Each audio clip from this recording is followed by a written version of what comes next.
Except may mga times na talaga syempre difícil. Magpuyat, mag-absent, warang mawawalatan, Yes.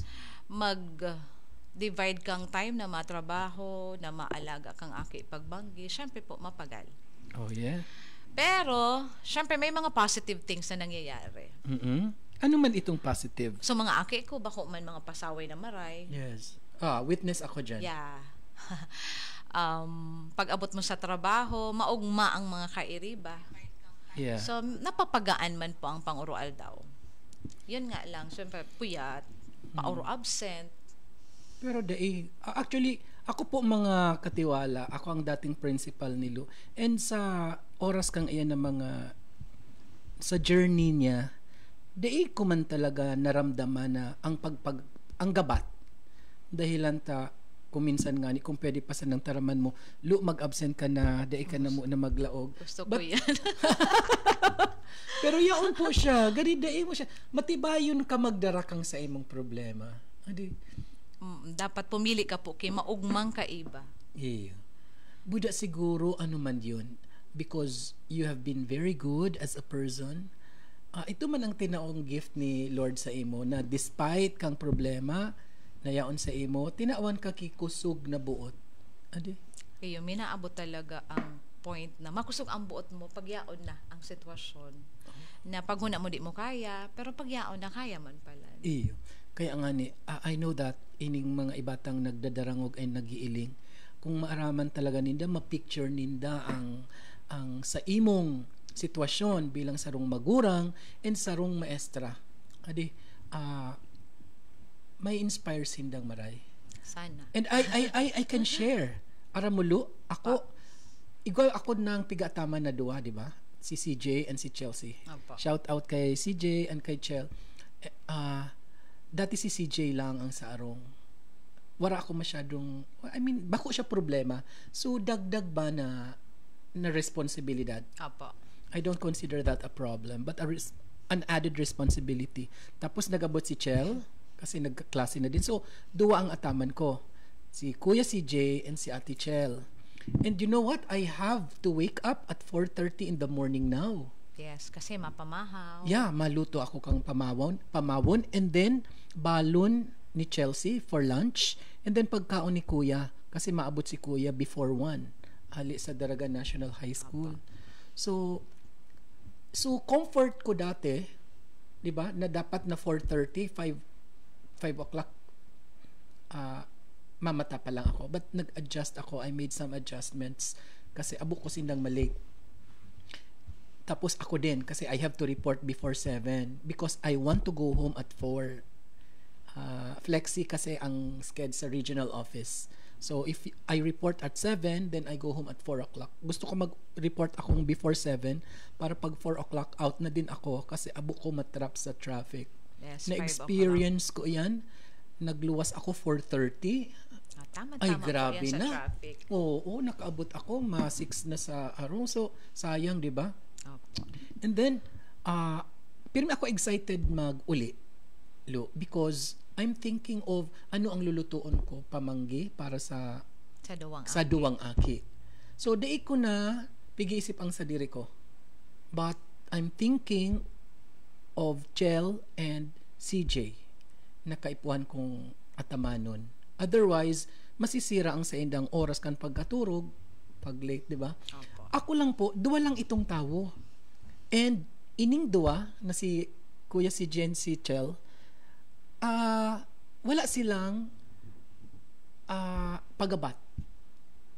What I mean by pagabat is an added responsibility naman na nadadagdag, pandagdag, naiisipon. Like in the case of Teacher Luke, mga katiwala, Luke is physically ano ba ang term? Kailangan niya ng talagang iilingon mo. So pag wala akong yaya, dapat iilingon ko siya pagbanggi. And then puyat sakit sa ulo. Diba? Pero, may time na parang ambigat, pero pagising mo naman, usual, makaka-adapt naman sa situation. So, bago ako matulog, I have to prepare yung mga kailangan niya the following day. Para pag alis ko, walang masyadong problema yung magbabantay sa kanya. So, minsan tulog siya the whole day kasi hindi niya naman alam ang aldaw, banggi. Oh. Siyempre, wala man siyang masyadong mga activities. Kaya minsan, ang aldaw, banggi sa iya, nagkakaturog siya. And then, pag banggi, gising siya. And that's causing another responsibility on your part na dapat si Teacher Lu tapagalunon, magtrabaho, magturo, magklase. Tapos, pag abot niya sarong, yaon si Luke na aki niya na may helang, di ba? So, kaipuhan ang oras. Opo. So, mga kaipuhan niya, so oras. So, nabawasan ang sa imong oras for yourself. Hindi ako yung tipong gusto ko na magpahinga or gusto ko na matulog kasi pagod.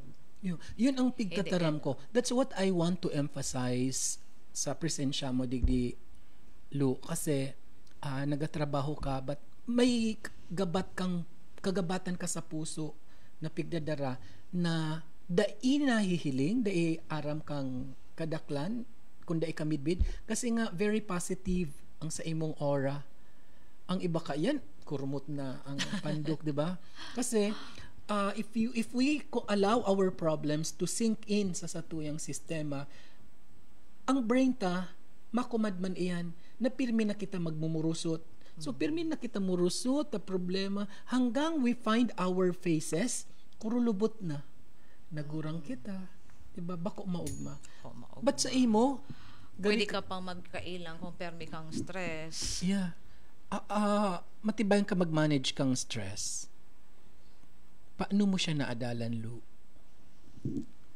Di ba talaga siya na, ano ba?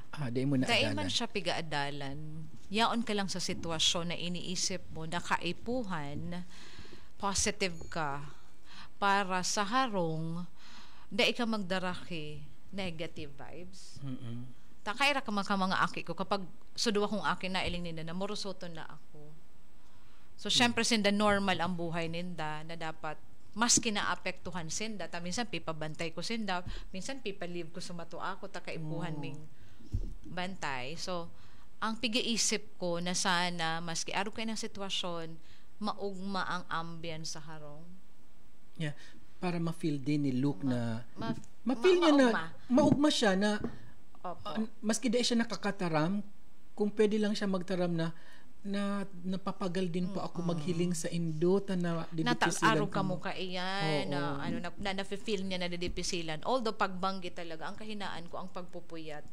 So pagpuyat ako, parang pagod ako. But once na pumunta na yung nag-iba naman ang routine ko na ma-manage naman. Kasi ang goal ko, sabi ko sana buhay ako hanggat buhay ang anak ko. Wow. Galing, no. Kumusta naman si the second, si Lance? Liam. Yeah. Gabus ade. Because you are Lourdes. Lahat yan. Ang kanilang papa ay Francis Albert. At ang eldest ay Lance Albert, Liam Albert, and Luke Albert. Oh, talaga. Pero kung babae, gabos man may Lourdes. Hindi ko aram. Kasi hindi ako nabiyayaan ng girl. Anyway, si Liam, grade 11, na mahigos man mag-adal. Kumusta ang relationship niya kay Luke? Baby nila si Luke. Tatabihan nila sa kama. Pag umuupo sila, ini-embrace sila ni Luke kasi sweet si Luke. Like yung na-observe ko mga special na mga aki na nailing ko ka-sweet. Arog man kaan si Luke. Na pagkataning ka, maski bago ang yayan niya, mag-embrace na yan. Kakarawan ming nata, mid-bid mo yan. So, very sweet siya na pasalamat kami arog siya kaan. Tamay ang maalaga, dahil masyado mong problema. Yeah, mas maray. Ganon din ang kuya. Yung mga yung kuya niya, pagkatabi niya, yung hinahag niya talaga. Sweet na aki po. So that's one thing na yaon kay Luke, Opo. Very sweet siya. Very sweet. Siguro ito talaga na ang kung yaon digdi si Father Jem, mataram ito, that's a miracle, that's a gift from God. Yun na nga ito, kung pwede lang baga magtaram si Luke sa Indo na Aram ko napapagal ka, mama, mami, papa, Lu. Baka mapaiyak ako. Oo, napapagal ka mo. But, dainindo ako para problemahon. That's why, tinawan siya kan Diyos na iyan na quality, no? Na mabait, malambing, para dainindo na mahiling nindo na siya gift, bako atamanon. Ano, di ba? Na medyo mapagaan. Na despite taramtang, syempre magabata, nagbago ang routine me, nagbago pati ang arrangement ni Sarong, nagbago. Na sabi nga kang doktor niya na pwedeng maging lifetime na yon, kasi sa result ng kanyang MRI, affected talaga ang brain niya. Pero sabi ko nga, Dok, huwag mo na sabihin na malulungkot ako. Ang gusto ko na lang, huwag siya mag-seizure lagi, magkasakit ng iba pang sakit. Nagsi-seizure pa si Luke? Nagsi-seizure pa po siya. Minsan, pero parang pagod siya at parang, so aloy baga siyang mata. Natitrigger siya na mag-seizure. What triggers him? Ayun, matagal siyang gising. Parang pagod siya. Or kaya may konting sipon, may lagnat, mag-seizure siya. Ganun kaselan pala. Ganun siya kaselan. And sabi ko nga, I will go back. Naging way of life na nindo yan. Yes. Since March, na-hospital siya March. Lumabas kami June 2021. Imagine, 3 months. And 3 months, you talk about not only the time that you spent, but the resources. Yes. And your work. Yung oras mo sa hospital, yung oras mo sa work, yung iisipin mo ano naman ang kailangan na dapat ma-finance namin. Yeah. Kasi magastos. Yeah. I understand. Yung mga gamot. But you have survived for 4 years, imagine. Naging ano ka pa nga ni? Miss ano ka nga ni? Well, sa Santa Cruzan lang yun. One of the reasons po, kung natayaw digdi si Teacher Lu, apart from the stories, inspiring stories, nagi siyang one of the 3 inspiring women kang Legazpi City National High School. I remember that. The search was conducted, no, formally. Bako siya tigtawan ka lang kititulo because of that. No, that's just one thing. But out of the many nominees and then who underwent the selection process, Lu stood as one among the 3 inspiring women of Legazpi City National High School. That was in 2023 ba, Lu? Hindi ko maalala. Parang 2023. Basta hindi siya 2021. Baka 2022 or 2023 yata. 2023. Oh, I remember that fully well. So, yan po. Inspiring, not because bako lang rason si Luke duman, but how she managed to balance work, so commitment sa trabaho, and then the challenges. I'm not calling it a problem. So challenges niya as a mother of Luke na may helang. So yun. You're really an inspiration. Kaya sabi ni Luke, nataada siya po ang pig-invite ko, dakulunon dyan. Sabi ko, I want... Yung may mga awards. Oo, sabi ko, I want to feature ordinary teachers, wala ki mga titulo dyan kung master teacher o kung ano-ano pa. Simpleng teacher na nag-struggle sa buhay and nag-achieve.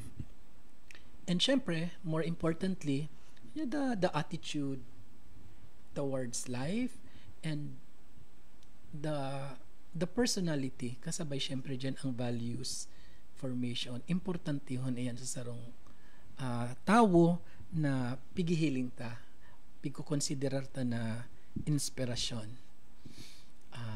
Kuya Mar, magbabalik po sa tuyang programang PWD in Action.